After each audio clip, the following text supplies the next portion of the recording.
కైంకర్యాల్లో లోపాలు జరిగినాయి అంటున్నారు కదా, ఎటువంటి కైంకర్యాల్లో ఏ లోపాలు జరిగినాయి స్వామి?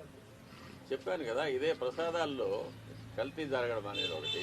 అది ప్రసాదాలు తిన్నప్పుడు కానీ ప్రసాదాలు చూసినప్పుడు కానీ అది ప్రతి భక్తుడికి అర్థమైపోతుంది. ఇందులో ముందు ఉన్న సువాసన లేదు, రుచి లేదు, పవిత్రత లేదనేది.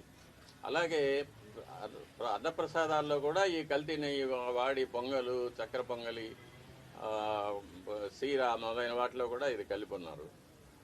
ఇది స్వామివారికి మా చేతులతోనే నైవేద్యం చేయవలసిన దురదృష్టం కూడా మాకు ఏర్పడింది.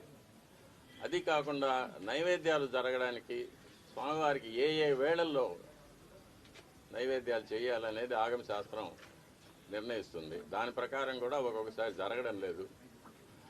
నైవేద్యం చేయవలసిన సమయాన్ని కూడా కుంచి 10 నిమిషాల్లో అయిపోవాలి, 15 నిమిషాల్లో అయిపోవాలి అనేది అర్చకుల మీద ఒక ప్రెషర్ పెట్టడం, త్వరగా ముగించమని చెప్పి వాళ్ళని తరమడం, ఇవన్నీ కూడా జరుగుతూ ఉన్నాయి. ఇవన్నీ కూడా స్వామివారికి జరిగే అపచారాల కిందకే వస్తాయి.